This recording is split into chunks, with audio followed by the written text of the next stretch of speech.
ये अमरूद तो मेरा है, तुम इसे क्यों खा रहे हो? तुम्हारा कैसे हो सकता है? जब मैं इस पेड़ पर आया था, इस पेड़ पर कोई परिंदा नहीं था, तो ये तुम्हारा अमरूद कैसे हो गया?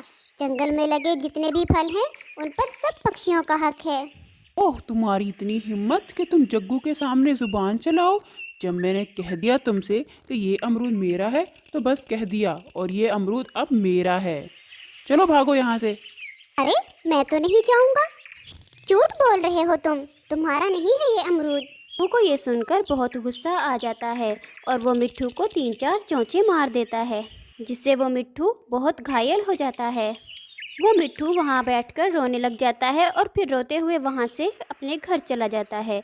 जग्गू मन ही मन में बहुत खुश हो रहा था और फिर उसका अमरूद भी खा लेता है। जग्गू बहुत बिगड़ा हुआ था और उसके इस बिगड़ने की हालत की जिम्मेदार उसकी माँ थी, जिसने उसको अपने बेजा लाड प्यार से बिगाड़ रखा था। जग्गू आए दिन किसी न किसी पक्षी के बच्चे को मारता था। बाबा, जग्गू ने मुझे मारा है। मैंने जग्गू से कुछ भी नहीं कहा था।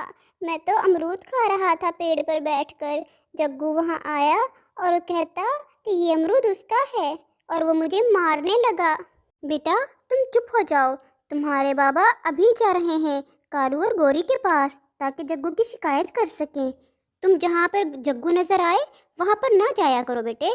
ये कालू और गोरी को पता नहीं अपने बेटे जग्गू की शरारतें क्यों नजर नहीं आती। बेटा, तुम चुप कर जाओ, मैं अभी जाता हूँ उसके पापा के पास। और फिर मिट्ठू तोता जग्गू के घर की तरफ चला जाता है। ये मत समझना कि मैं तुमसे शिकायत करने आया हूँ, क्योंकि बच्चे तो छोटे ऐसे ही होते हैं, लेकिन तुम तो समझदार हो ना। जग्गू को समझाते क्यों नहीं हो? एक तो शिकायत कर रहे हो तोते मियाँ, और फिर कह रहे हो कि मैं शिकायत करने नहीं आया। क्या कर दिया है मेरे बेटे ने? गोरी बहन, तुम्हारे बेटे ने मेरे बेटे को चोंचे मार मार कर जख्मी कर दिया है। मेरा बेटा पागल तो नहीं है ना, जो आपके बेटे को चोंचे मारकर जख्मी कर दिया? कुछ तो आपके बेटे ने किया ही होगा। जग्गू, मेरे चांद से बेटे, तुम बताओ क्या कहा था इसके बेटे ने तुमसे?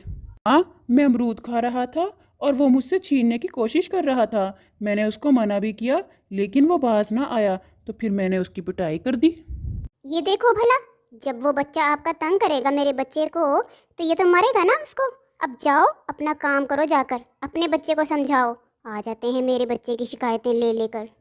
गोरी, तुम एक छोटे बच्चे की बात पर यकीन कर रही हो और मुझे झूठा साबित करने की कोशिश कर रही हो। ये तुम अपने बच्चे को अच्छा सबक नहीं सिखा रही हो। बड़ों की तमीज़ करना तो इसको पहले भी नहीं आता। ये देखना, एक दिन तुम्हारे लिए ही नुकसान होगा। अच्छा अच्छा, उठा लेंगे हम नुकसान, हम ही उठाएंगे ना। तुम क्यों टें टें कर रहे हो? गोरी तो अपने बच्चे की गलती मानने पर तैयार ही नहीं थी, इसलिए तोता वहाँ से चला जाता है। गोरी, तुम्हें किसी बात का पता हो या ना पता हो, लेकिन तुमने हिमायत अपने बेटे ही की करनी होती है। इतनी भी हिमायत अच्छी नहीं होती। अब तुम ना शुरू हो जाना। हीरो है मेरा बेटा, हीरो। किसी से मार नहीं खा कर आता, इसी वजह से तो ये पक्षी जलते हैं मेरे बेटे से। कालू भी गोरी के सामने खामोश हो जाता है और फिर रात हो जाती है। वो सब सो जाते हैं, लेकिन जग्गू जाग रहा था और उसके दिमाग में कोई शरारत चल रही थी। और फिर वो कुछ सोचकर बुलबुल के घोंसले की तरफ चला जाता है। वहाँ जाकर वो खामोशी से बुलबुल का अंडा घोंसले में से नीचे गिरा देता है और वापस चला जाता है। जब वो वापस जा रहा होता है तो उसको कबूतर ने देख लिया होता है। ये गोरी और कालू का बेटा जग्गू यहाँ क्या कर रहा है? इतनी रात को भला देखो, इसके माँ बाप ज़रा इस पर तवज्जो नहीं देते। भला इतनी रात को अकेला फिर रहा है, पता नहीं किसका नुकसान कर कर आया होगा। अगली सुबह जब बुलबुल की आंख खुलती है तो वो अपने अंडे को घोंसले में ना देखकर परेशान हो जाती है, और फिर जब उसकी घोंसले के नीचे नज़र पड़ती है तो अपना अंडा नीचे टूटा हुआ देखकर वो रोने लग जाती है। बुलबुल के रोने की आवाज़ सुनकर बाकी पक्षी भी वहाँ इकट्ठा हो जाते हैं। बुलबुल, आज रात तो ना आंधी आई थी ना तूफान, फिर तुम्हारा अंडा नीचे कैसे गिर गया? ये तो मुझे भी समझ नहीं आ रही। रात को जब मैं सोई थी तो मेरा अंडा बिल्कुल सही घोंसले में पड़ा हुआ था, लेकिन जब सुबह आँख खुली तो वो घोंसले के बजाय नीचे पड़ा हुआ था। इसका मतलब है ये किसी की शरारत है, लेकिन आज से पहले तो हमारे जंगल में इस तरह की हरकत किसी के साथ नहीं हुई। फिर ये किसने किया होगा? मैं जानता हूँ ये किसने किया है। कबूतर भैया, फिर जल्दी से बताओ ना, میرے ساتھ یہ ظلم کس نے کیا ہے؟ میں نے رات کو جگو کو تمہارے گھونسلے کے پاس سے جاتے ہوئے دیکھا تھا، میں اس وقت جاگ ہی رہا تھا۔ یہ گوری بھی اپنے بیٹے پر بالکل توجہ نہیں دیتی۔ میں کتنی مرتبہ اس کو سمجھا کر آئی ہوں، اب جگو بڑا ہو چکا ہے، اب اس کی شرارتیں برداشت کے باہر ہیں، لیکن گوری تو بجائے سمجھنے کے آگے سے لڑنا ہی شروع ہو جاتی ہے۔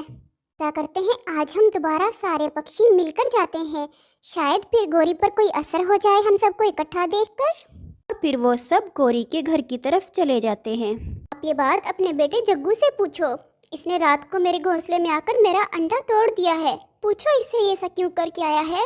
لیکن بلبل بہن، جگو تو ہمارے ساتھ ہی سویا ہوا تھا، یہ تو یہاں سے گیا بھی نہیں کہیں پر، آپ کو ضرور کوئی غلط فہمی ہوئی ہوگی۔ سب کی ہمت کیسے ہوئی میرے بیٹے پر الزام لگانے کی؟ گوری بہن، الزام نہیں ہے، کبوتر بھیا نے خود جگو کو دیکھا ہے بلبل کے گھونسلے کی طرف سے آتے ہوئے۔ رانو، تم تو چپ ہی رہو، میرے منہ زیادہ مت لگنا۔ اگر میں کہوں کہ میں نے تمہارے بیٹے ککو کو بلبل کے گھر کی طرف سے آدھی رات کو آتے ہوئے دیکھا تھا، پھر لگتا ہے ہم سب نے یہاں آ کر بہت بڑی غلطی کر دی۔ ہمیں لگا شاید کہ تم سمجھ پاؤ گی، لیکن تم کبھی نہیں سمجھنے والی۔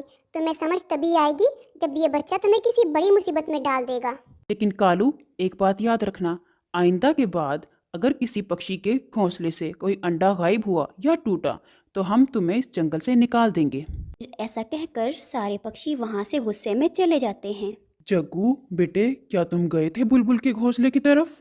سے پہلے کہ جگو کوئی جواب دیتا، گوری فوراً سے بولتی ہے، خبردار، اگر تم نے ان پکشیوں کی باتوں میں آ کر میرے بیٹے کو کچھ کہنے کی کوشش کی تو بلا وجہ میرے بچے کو ٹارچر کرنے کی ضرورت نہیں ہے۔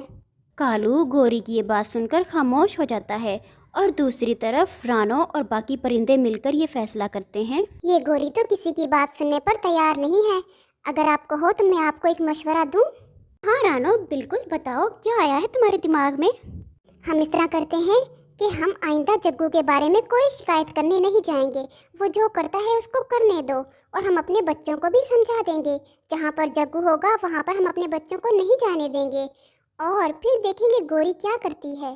دیکھنا گوری ایک دن خود ہی پچھتائے گی، جس طرح کی تربیت وہ اپنے بچے کی کر رہی ہے نا، اس کو ضرور پچھتاوا ہوگا۔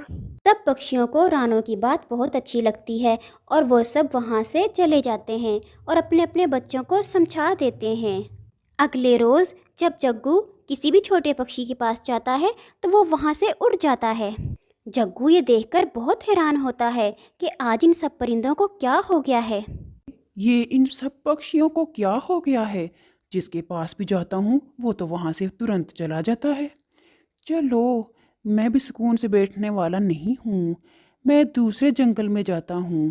ان سب پرندوں کو تو میری سمجھ آ چکی ہے نا، اس وجہ سے مجھے دیکھ کر ڈر کر بھاگ جاتے ہیں۔ چلو دوسرے جنگل کی طرف جاتا ہوں۔ اور پھر یہ سوچ کر جگو دوسرے جنگل کی طرف چلا جاتا ہے۔